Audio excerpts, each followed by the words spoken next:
Hey, everybody. Oh, wow. There we go, Austin. Yeah, there it is. That song has a long intro. I will cut that down next time.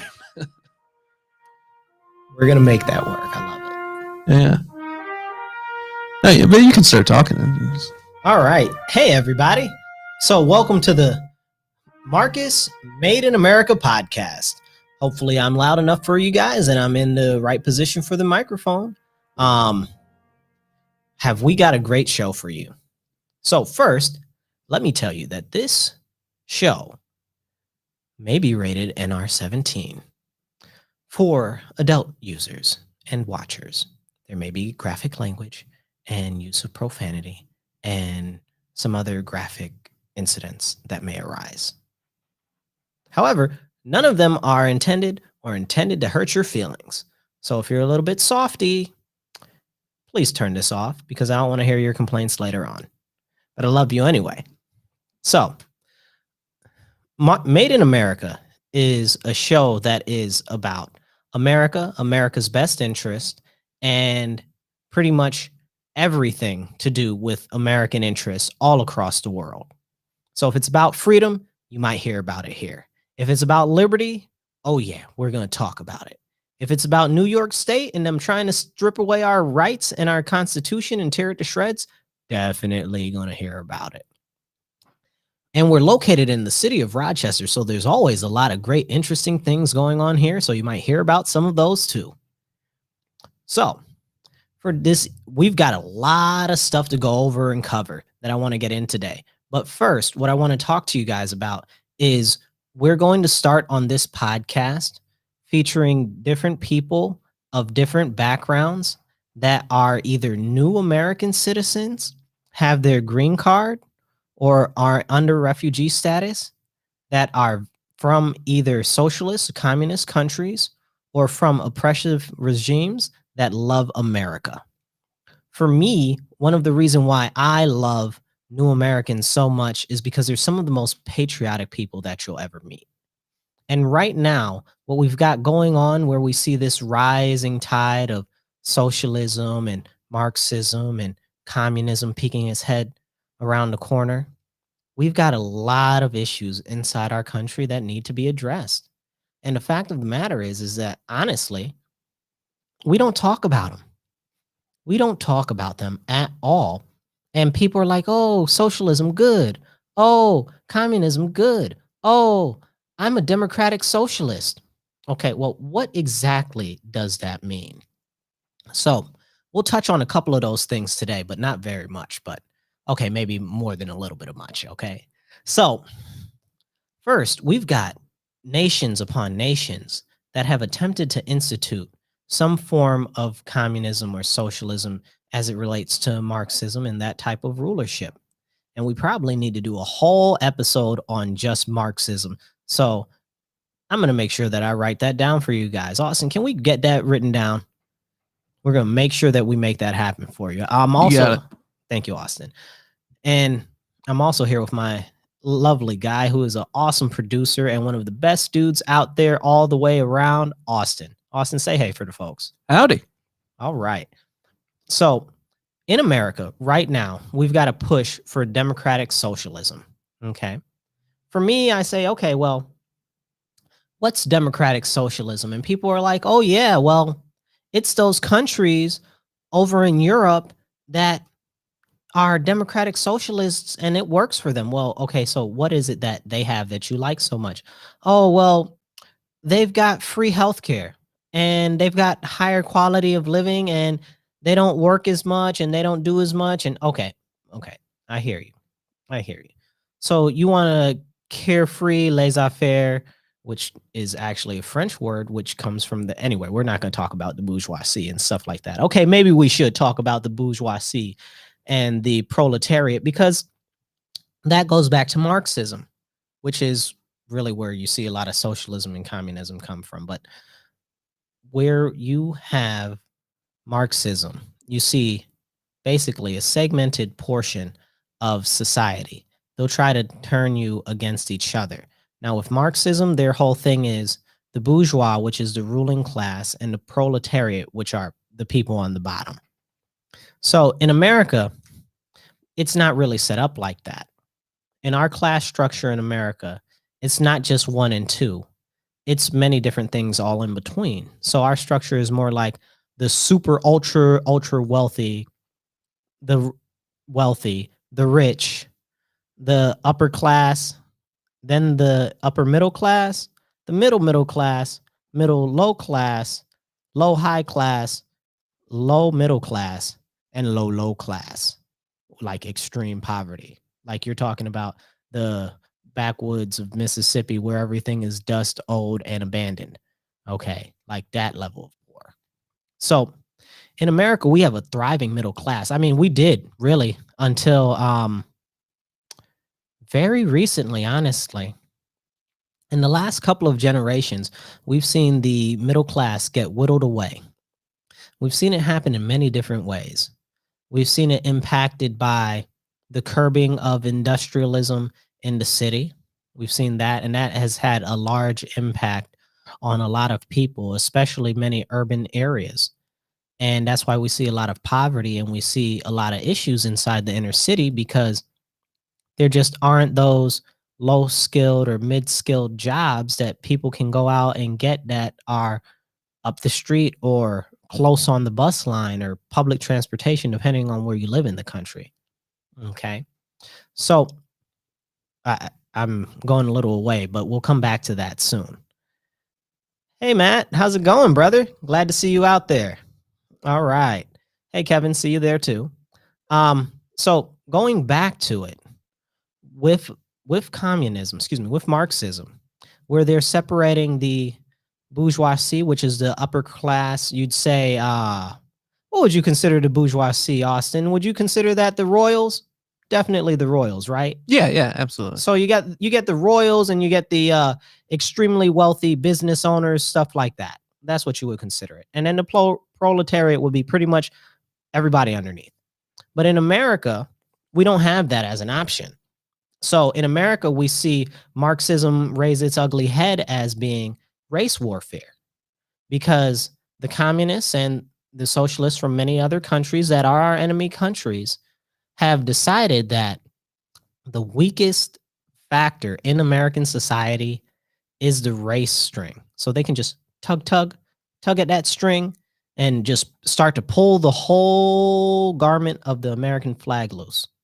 Okay. And that's what we're seeing. We're seeing our freedoms and our liberties strand by strand being separated. We're seeing families and friends strand by strand being unfurled. We're seeing all of our whole country slowly be eroded and eaten from the inside by an outside mentality that is not native to our nation. Our nation is about equality in theory, right? Like America's really pretty awesome. You know, they say, is America's not great? Well, that's kind of bullshit. It is. It's the truth. America is extremely great. And I'm going to tell you why right now. So look at all of the people at the southern border. We've had almost a million people come in the southern border since last year in October. So that's just a amazing number. Like I live in Monroe County. The population here is about 750,000. The city that I live in is Rochester. Our population is 200,000 on paper. On a good day, it's probably more like 175 or something like that. And what we see in our city is in our county lower numbers than the people who are coming into our nation illegally. Now, these are only the people who have been apprehended. This is a very good point. So if almost a million people have been apprehended in less than a year, could you imagine how many people have gotten by? Because Border Control and the other alphabet agencies down there have been screaming loud and clear to us that they just honestly don't have the resources to manage the southern border. So what we see down there is we've seen people from over 154 different countries come in to our country illegally and get apprehended. 154 countries. And there's only, 196 nations in the whole world? That's almost the whole world wants to come into America, predominantly illegally. So that's something that we really, really have to consider when we say that America is not great. Okay. America must be pretty good, at least. I mean, I'd say better than half bad if so many people from so many other places in the world would opt to skip regular visa processes or would opt to skip the other appropriate channels to come into our nation. It's like, well, why would you want to come here? America's so oppressive and America's so racist and America's so terrible. Didn't you get the message? Well, I bet you they did get the message. Everybody got the message. I mean, if you look at the Black Lives Matter movement, it somehow took off all across the whole world. So if it took across the whole world, and you mean to tell me that people from 154 countries didn't get the message? I mean, that's really kind of amazing if they didn't get the message. And most of them are what you would consider some sort of an ethnic. So here's my question. If America isn't great and awesome, right? Like, let me just suspend my disbelief because I'm a proud American here. I'm a strong and firm patriot. I believe in the Constitution. Okay. So when you hear me talk about America, it's because I love her so much. Okay. So with America meaning so much to me, I have to suspend my disbelief for a second. So everything being equal, if America is America, and in order to get to America, you know that it's highly likely that your child may be sexually assaulted in order to get into this country so that they can be provided with a better life. What in the world must you be facing for that to be a serious option and a serious consideration? That seems terrible to me. I mean, I just don't understand, or I suppose, let me say, from my background as a American person and an American citizen, okay, who's from America, I don't understand. Like in my head, like I understand things bad, horror atrocities, terrible, terrible things. Like all of these things I can understand, but under what circumstances are you living and have raised a child to this point that you're willing to sacrifice your child for possible sex slavery and a high likelihood of sexual assault in order to allow them to come to a country for allegedly a better life or better options, when people inside the country are telling you, oh, everything about the country is oppressive. Oh, everything about the country is terrible. Oh, everything in America is so bad. But they're willing to let their children, like, and this to me, I just, it's unfathomable to me. Like, how could you let your child be sexually molested or assaulted? And many of the parents give their female children contraceptives and stuff so that they don't get pregnant on the trip up here because they know that it's highly likelihood that they will be sexually assaulted. Like for me, I'm just not able to fathom that. Like this must be the most best country in the whole world if you're willing to subject your child to that. Like, wow, that must be some great land that you're going to, that you would be willing to go through all of those terrible things in order to get a better life for yourself or your children. Or it's like going into the rings of hell. Like, I mean, who willingly goes into the rings of hell? Even Dante had a reason, right, Austin? Oh yeah, absolutely. I mean, I just don't, I don't understand. I don't understand who in the world would want to put and subject their child to that if the country isn't great. Like we must be great, or at least, and here's where I come back to stopping and to stop suspension of my belief. Okay, so here is my belief.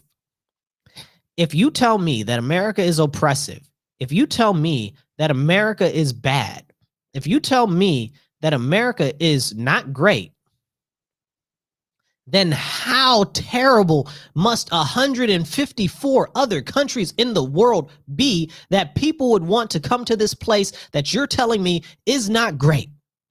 That want to come to this place that you're telling me does not provide a wealth of opportunities, to a country that you're telling me is consistently oppressive and will do everything to hold you down. That's just amazing to me. It's just amazing to me. And it going back to the Marxism and the separation of the proletariat and the bourgeoisie. So because we don't have that type of a class system here, they had to focus on race. Okay. So that brings us to where we are today, where we see them pitting blacks against whites predominantly. And it's a problem because at the end of the day, we're all American. Okay. My show is called Made in America because this is where I'm from. This is my nation. This is my home. Okay. My lineage goes back to this nation before the first European ever set foot on this land. So I am all American. All American. So anybody that tells me anything bad is not only insulting all of my people who have died to bring this nation forward, okay, they are also insulting all of the fallen, my friends, my comrades, and my family members who have died in the service of this nation. Why would you do that? What type of a monster are you really? Why would you disgrace all of our fallen? Why would you disgrace the sacrifice of everyone that has come before you? Why would you not honor those who dreamed of a better tomorrow, who dreamed of what America could be, who worked very hard and diligently and overcame obstacles and stuff so that they could achieve more, so that America would be greater? Because while America isn't perfect, America is damn sure great. While we could be greater every day, I mean, there's no place I would rather want to live, honestly. And you see me, like, if you don't see me, I would be what you would consider a Black American. Okay. Personally, I'd be considered Black American or Native American, but I prefer just American because I'm all American. And this is the thing. So many people come to America from all across the world to get their green cards, to come and get their citizenships so that they can live here, so that they can stay here, basically giving up their rights to their countries and their homelands so that they can be part of this great nation that we call America. And that's really why America is great, not because of all of the terrible things that have happened, but all of the amazing stories that are intertwined into the fabric of our society.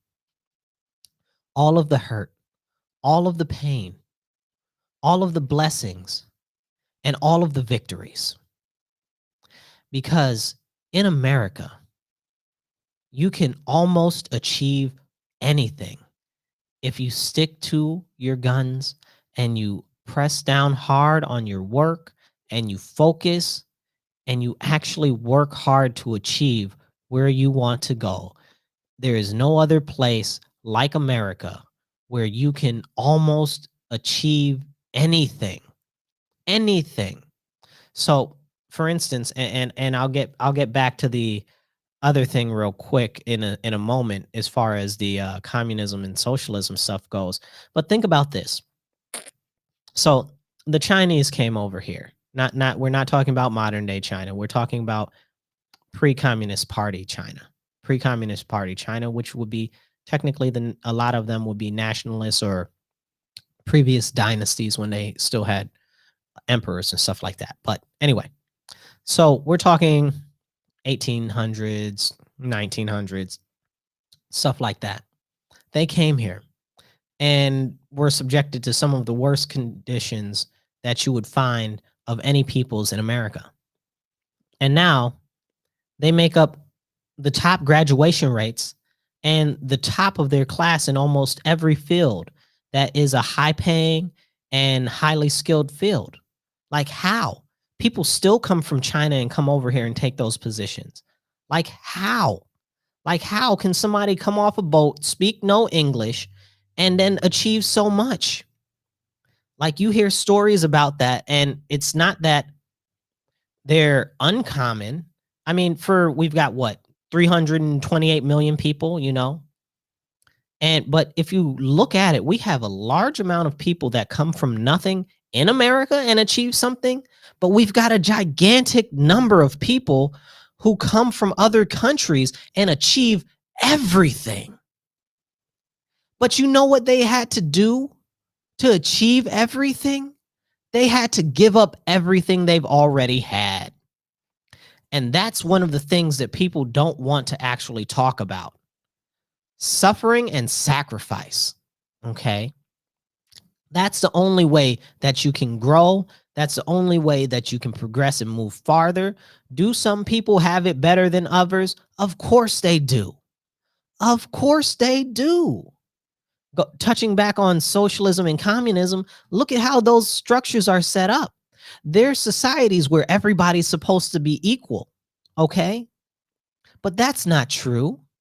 There are people in Venezuela eating caviar right now, and there are people who are going out in the street and eating out of the most terrible garbage, if you could even call it garbage, like sewage pits for food. Like, if it's socialism, how is that equal? If you want to talk about communism and socialism at the same time, let's hit up Cuba real quick. So Cuba was a communist nation until Barack Obama got in office. When Barack Obama got in office, about 2 years in, they changed their constitution and they replaced the words communism with socialism. Go look it up. It's a real thing. And it's very interesting that they did this because it softens the wording. And words matter.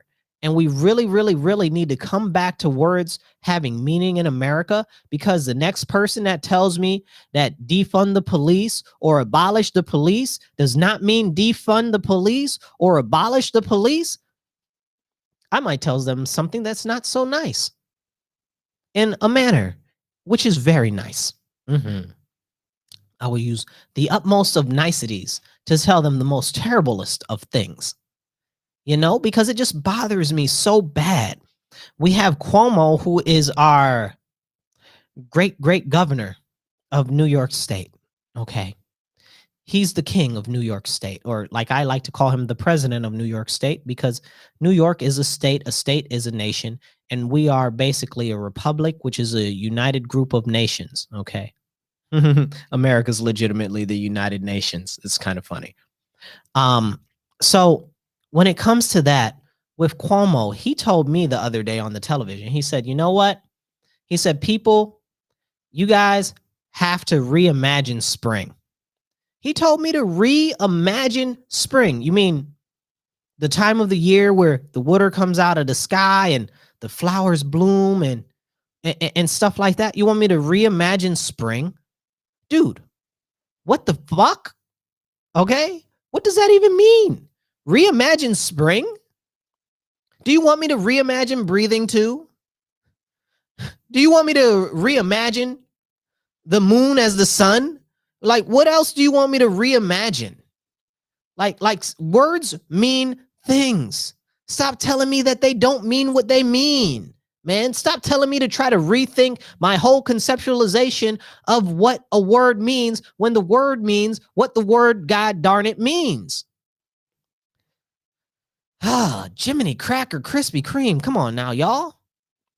So when it comes to different things and going back to Cuba, we see a large group of people who have very little. And we see the people at the top, tippy top, that have everything. And that is what socialism and communism really is. The people in power will have everything while you as the individual will have nothing. Okay?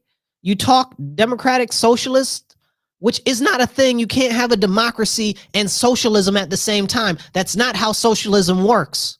Okay? Socialism is basically one party rule, and you see it throughout the history wherever there is socialism or socialist tendencies. So, Nazi party, basically one party rule of Germany. Okay, what does Nazi party stand for? National Socialist Workers Party. Okay, let's be real. People will say, oh, no, they're not socialists. Oh, yes, the hell they are. Okay, yes, the hell they are. The people in the party had the most and everybody else got the shaft. And the better that they liked you, the more that you got. Okay, and you see this going on right now in China. China, the communist nation of China, which shows rudimental free trade, which isn't really free because it's restricted and confined by the party, which is all and totality. The army of China does not belong to the nation of China. It belongs to the Communist Party. Now that just should wake you guys up and just have you understand what one party rule really means and what it does. And for people to keep pushing division and to keep pushing for anything that's not unity and not coming together in our nation is destructive to our nation as a whole and everything else that we represent. You know, we look at all of these other places across the world. You look at Russia, or I should say the USSR, the United Soviet States of Russia. What are they? The Russian Federation now, I think they are. So you look at how they used to be, right? Kalashnikov, okay, who made the AK-47, you know, the world's bestest selling weapon in the universe, okay? Like everybody loves them. They work so good. They're so awesome and everything like that. They are just a very good weapon. I mean, honestly, his engineering skills and the feats that he accomplished when he produced that weapon was it's phenomenal. So my hat's off to him. But you know how he died? He died in a small one-bedroom apartment. Okay?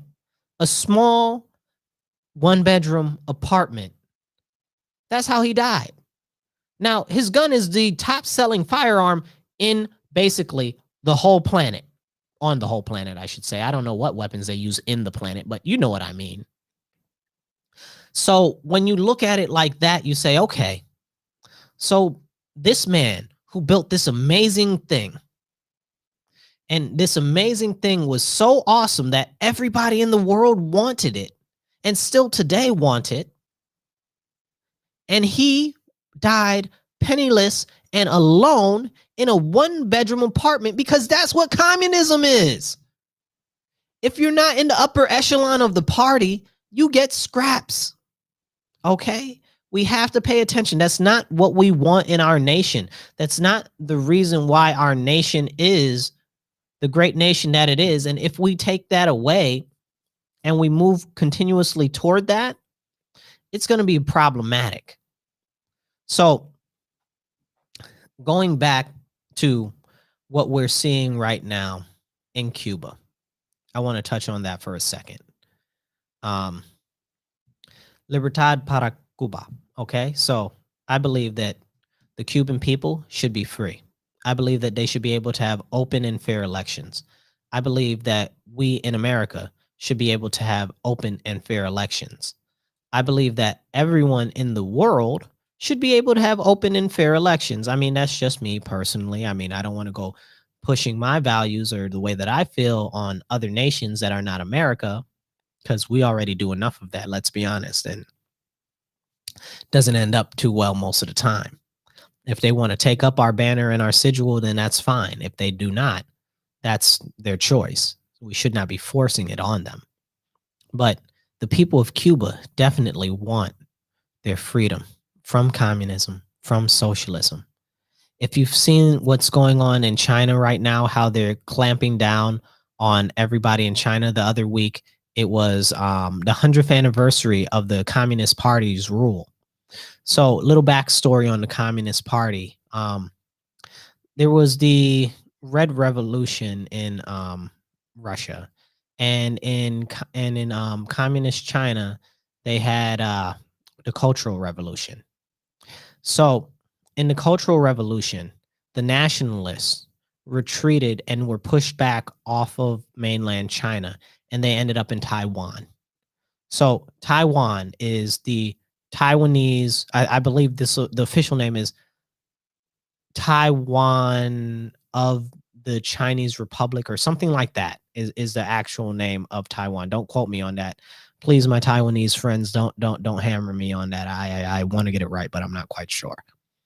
Austin, can you take a look at that for me real quick? Let me know. Yeah, I'm Googling it. Okay.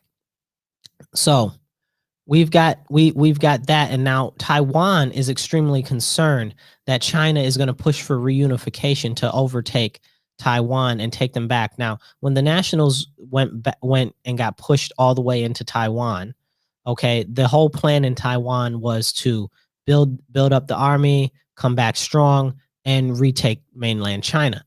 For 100 years, that hasn't happened, and it looks like China's finally about to put the bangs to them.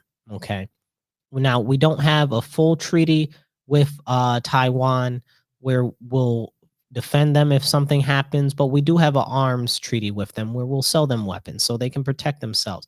But Taiwan is a democracy.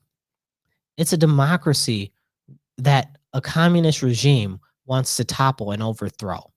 Okay, and that's problematic because if they start taking out democracies, I mean, look at what they did in Hong Kong. Poor Hong Kong. Free Hong Kong. Okay. Taiwan is also called the Republic of China. Yeah. Okay. So, yeah. So they've got that. You know, they changed their passports, so the word Taiwan is now more prominent, and the Chinese Republic is smaller. How's it say it? Republic of China. Exactly. So republic is what America is. America is a republic. Okay. But China is a communist nation. So that should tell you a lot right there. But Taiwan is in dire straits right now. We need to help Taiwan for real. Yeah. Oh yeah, I do remember that, Steve. Everything when I was little, So when I was little, and Steve just brought this up, everything used to say made in Taiwan. It really, really did. And I remember that. So that's a really big thing. I support Taiwan, but also we need them as a very serious trading partner. They've got some of the largest semiconductor production in the world over there, and that's where we get the majority of our semiconductor chips. Now, semiconductor chips are in everything from your refrigerator to your calculator to your camera to your cell phone to everything. Okay. So if it plugs in and needs power, it's probably got some sort of a semiconductor in it. Okay. So that's very crucial. Not only is that crucial to our trading, and let me be honest, and let me hit with the name of the show, Made in America. We need to bring that production back to America. Okay. Because if China takes over Taiwan, oh, it's a done wrap. Okay. If we don't have semiconductors, imagine that. No cameras, no phones, no TVs. You know how you like everything that goes and connects to the internet? All of those smart things? No more smart things. And also, no more cars. So that's that. Oh, don't even get me started on John Cena and him being a little bitch. Excuse my language. If you guys don't know, Eric just brought something up about John Cena. John Cena was having an issue with China, and the issue with China was he had said Taiwan was a country. So the CCP said, "What did you say? Oh, you want to say something like that?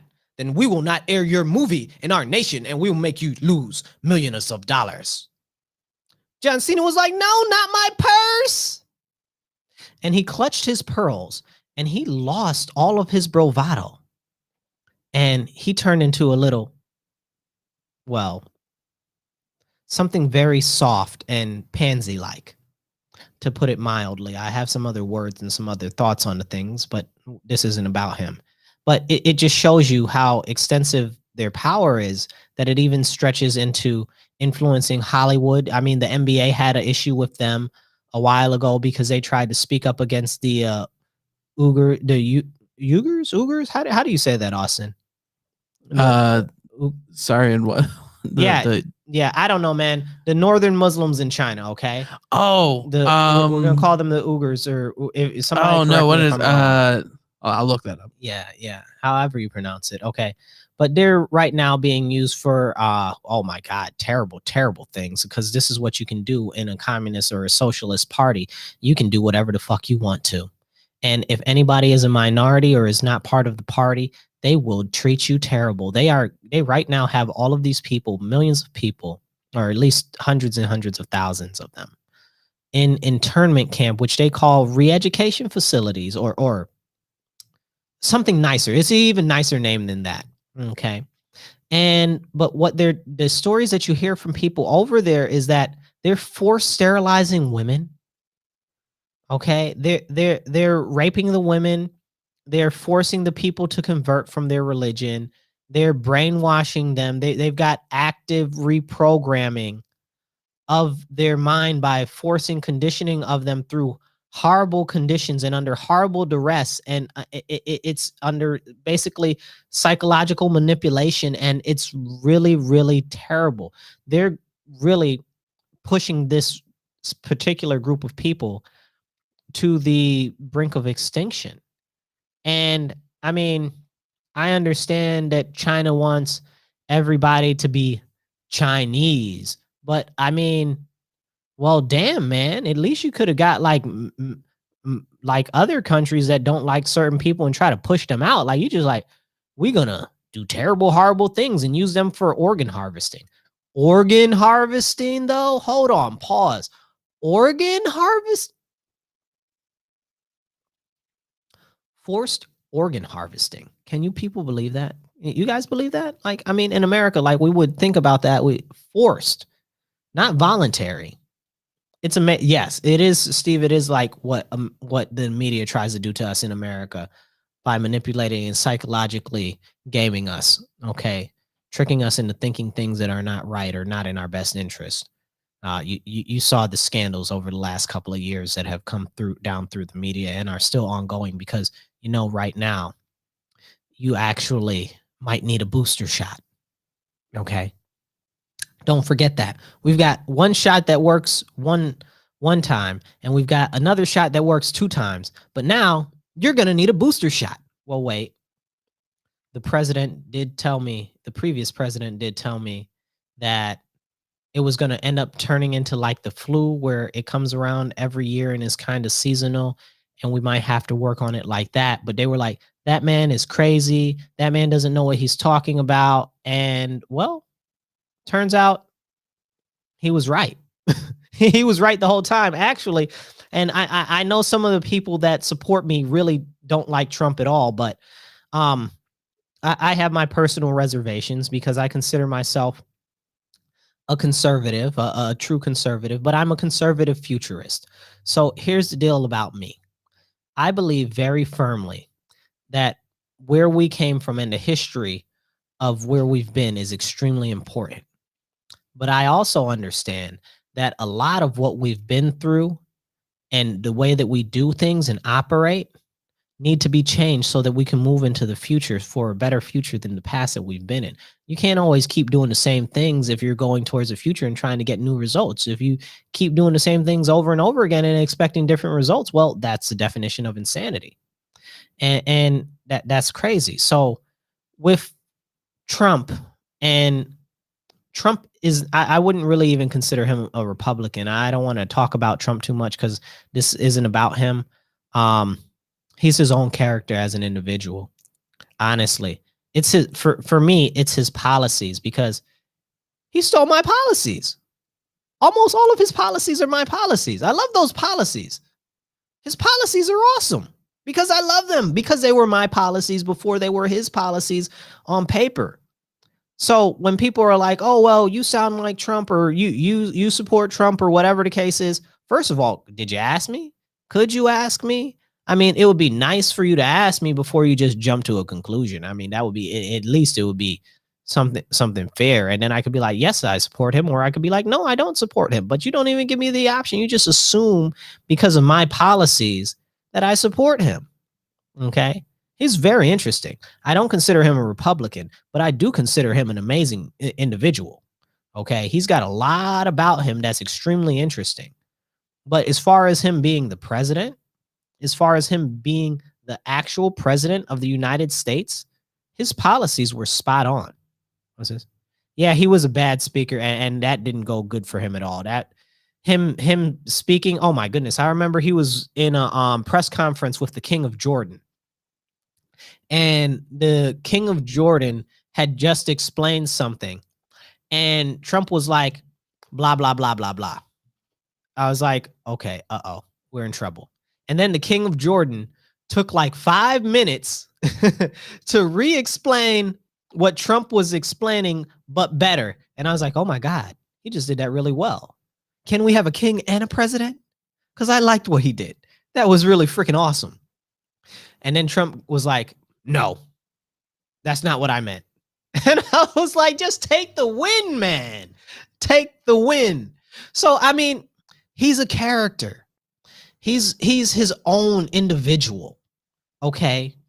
So when you judge the man, you have to judge him as him being his own individual self. Okay.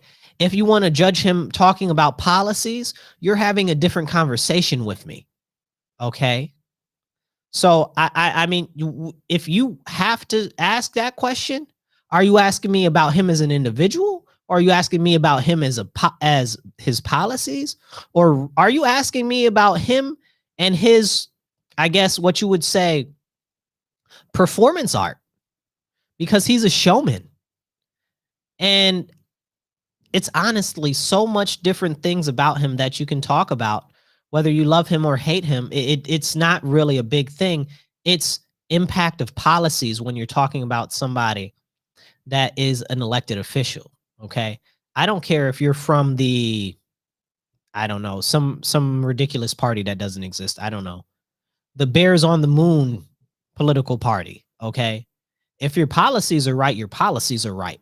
Okay. If they align with my values, like I said, I consider myself to be a conservative futurist. If they align with any of my values, like we might be able to see eye to eye on a lot of things. And really, that's probably the best thing about America, honestly, is that because we don't live under authoritarian rule, because, well, I mean, I'll almost look at what's happening with social media, shutting down everybody's accounts and everything. I've been shadow banned from Facebook the last couple of days. They were like, oh man, we're not going to let you post except like when we feel like letting you post, except we're not actually going to put you in Facebook jail. We're just going to block how many times you can comment and post things when we feel like it and do it in a very arbitrary way, which doesn't seem to fit any type of pattern or rhyme or reason. So I'm very glad that Trump is suing the shit out of them. I hope he wins. Okay. Because they're acting a rabid fool. Okay. But anyway, there's been a lot of lies in the media over the past years, and it is like conditioning, you know, I mean, and somebody's going to feel some type of way about this, but I'm going to say this about Trump. So let's pretend for a second. Let's pretend that you didn't like Trump, right? Okay. So let's say you didn't like Trump. Here's the deal. They told us that he was this terrible, bad, horrible man, right? But after he got out of office, we come to find out that almost everything that he told us was right on point. He told us, he said, you know, hydroxychloroquine works. They were like, no, hydroxychloroquine doesn't work. Second he got out of office, now all of a sudden it works. So you kind of scratch your head like, what? Trump says, oh, climate change isn't really what you think that it is. It's something else going on. And people are like, no, it's not. You're a terrible climate hating person. You hate the environment and everything. First of all, let me be very clear on this. I'm an environmental conservationalist, okay, because I am a conservative. Yes, conservatives passed almost all of the environmental protections in this nation. So when you're conservative and you say that you don't care about the environment, maybe you should get your conservative card taken, okay? Because that's really not right. You're supposed to care about the environment if you're a conservative. You're supposed to be concerned about the land because you're supposed to be concerned about the future of your children and the future generations of our nation. That's for a different episode. But anyway, back to what I'm talking about. So a lot of the stuff that he's told us is true. He told us about the antibody treatment and how that was true. And they're like, no, that doesn't really work. He told us about herd immunity. Like, no, that doesn't work. The second he gets out of office, oh, everything works. He said the crazy people are trying to stop him from being president. They're like, no, he's wrong about that. And then he gets out of office and they do a whole spread in Time magazine talking about the cabal that was formed to prevent Trump from being reelected. The hell? A cabal? First of all, who uses the word cabal in a positive fashion? And then like who? Like what? So you mean to tell me that this man was right about that the whole time? You look at what he said about global warming. And again, I told you where I stand on the environment, but you look at what he said about global warming. And last year, everything was shut down. Everything was shut down. If you looked at India, the pictures of all the smog were gone. If you looked at LA, the smog was gone. You looked at London, the smog was gone. All over the world, everything cleared up. And the temperature still went up. And the scientists are like, oh my God, we don't know what's going on. We don't know what's going on. I knew you didn't know what was going on from the gosh darn first part because you told me that you were concerned about the temperature going up 2 degrees. In the meantime, the whole world has gone up 10 degrees and you're still out here talking about 2 degrees. What the effing Hing A, B, C, D, E, F, N, G, okay? Let me say some other words that aren't it. Man, listen here. Okay. And it's not that global warming is fake, okay? Global warming is definitely very real, but that's the problem, isn't it? That global warming is real, but they're using the words and misrepresenting the words. Okay. We had an ice age, then the world heated up. It's no longer an ice age. Okay. So there must have been global warming for that. Like, are we really misusing the words? Like climate change, I like climate change a lot better. That would be a much more adequate description of it. But to bring it back around full circle, and bring it out of the Trump box because somehow we got looped into there a little bit. Well, maybe it is good that we talk about him a little bit because yes, Trump was pretty much right about pretty much everything. Come to find out at the end of the day, right? I mean, and isn't that crazy? Because even if you don't like it, even if you don't like what he did, I mean, it's very interesting that so much of what he said ended up being proven right.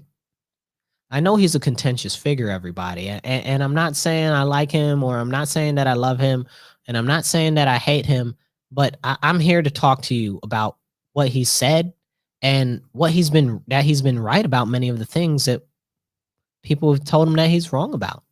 And that's really problematic because if you're witnessing that after the fact, you're like, well, dude, what the heck? We've been lied to. And that goes back into the communism and the socialism and the indoctrination that we were talking about a minute ago, because like they're doing to the Uyghurs over there in China, like what they did to the Jehovah's Witnesses in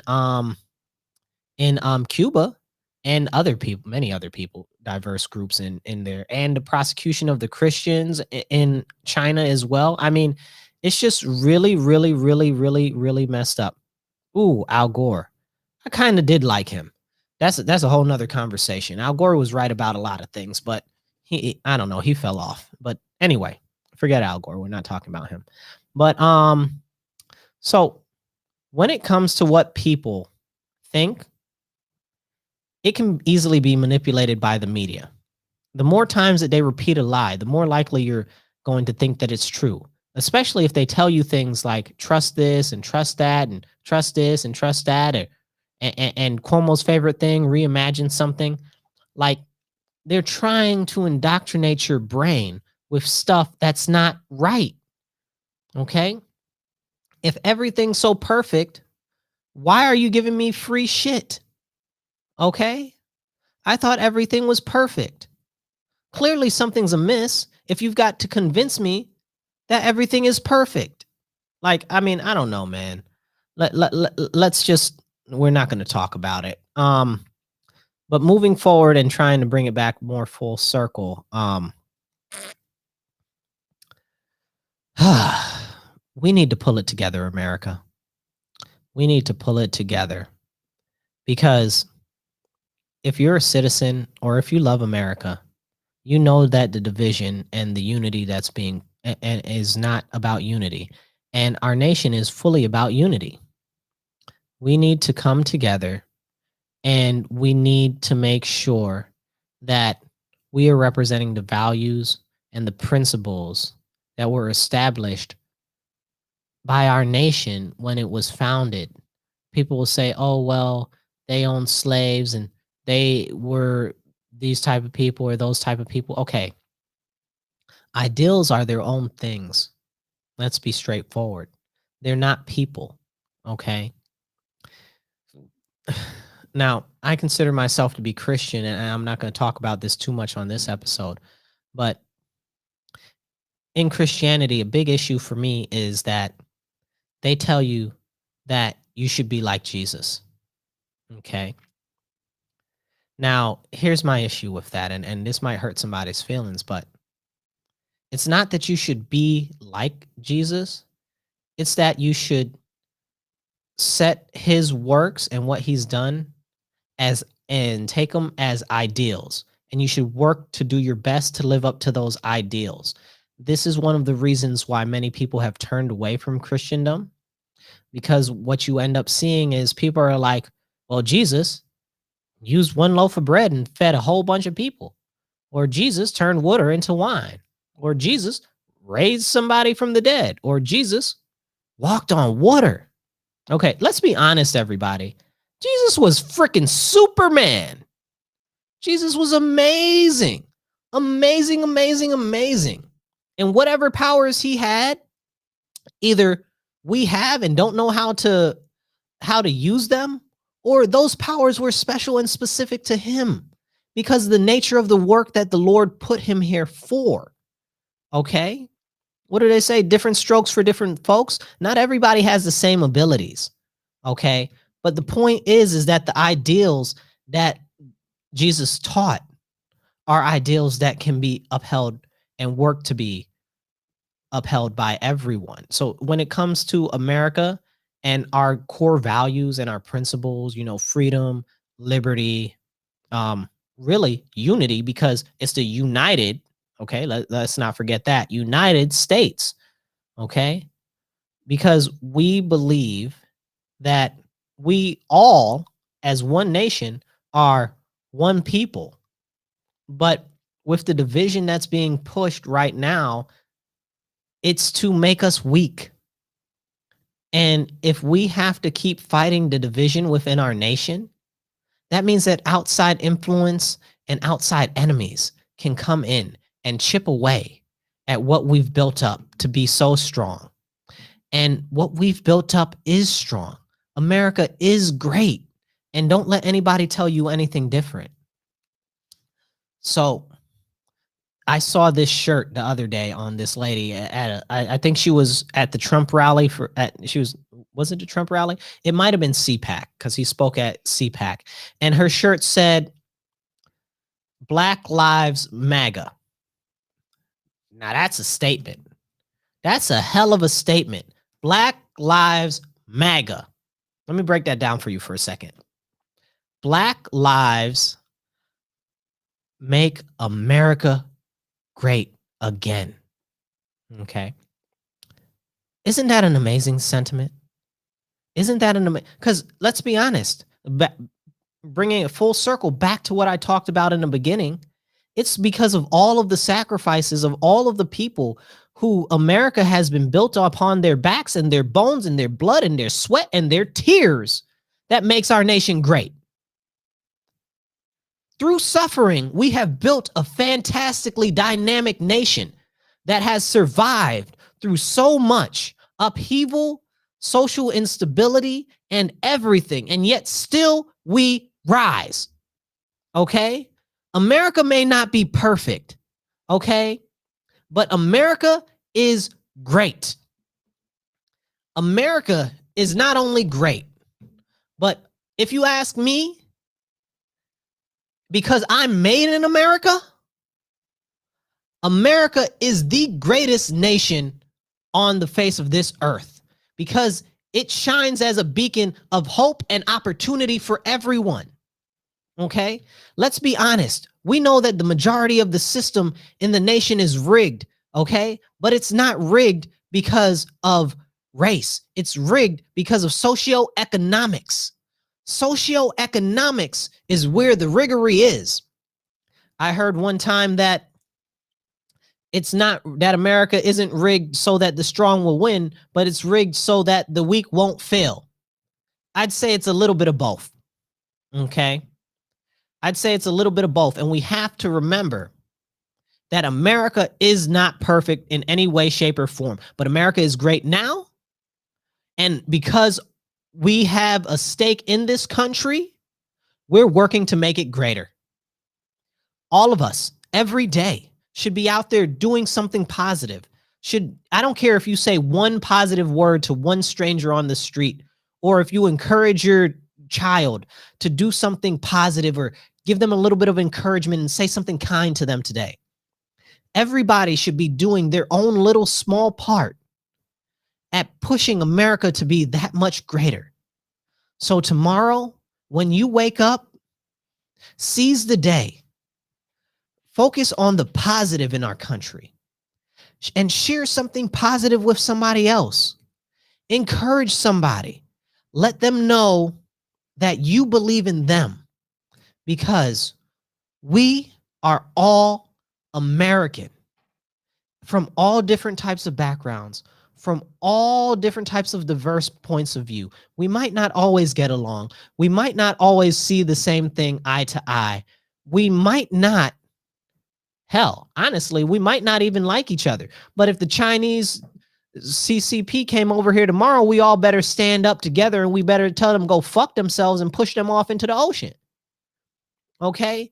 America is about unity. And maybe it's because people don't see our enemies joining together like Russia and Iran and China coming together for a 25-year defense pact. Like maybe because people don't see that as a giant, huge threat, especially when China says that they openly have plans for world domination and space domination and that they'll destroy everybody else and wipe them off of the earth and that they'll beat our heads bloody if we dare say something to stand up to them. Yeah, this is one thing that was said by Xi Jinping in his 100-year address at the other day for the celebration of China. But what we have to see right now is with all of the division being pushed by these Marxists and so-called socialists, that us, and I know a lot of my people that listen to me are conservative, and I know that a lot of the people that listen to me identify as other parties, and I even have a large following that would consider themselves somewhat liberal, okay?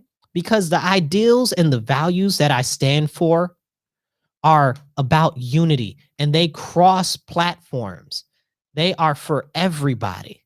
Thank you, guys, and make sure that you remember that if you're an American citizen, we are all American, so make sure that you stay positive and push unity everywhere. Be blessed and be well, you guys. Have a great night, and thank you for a great episode.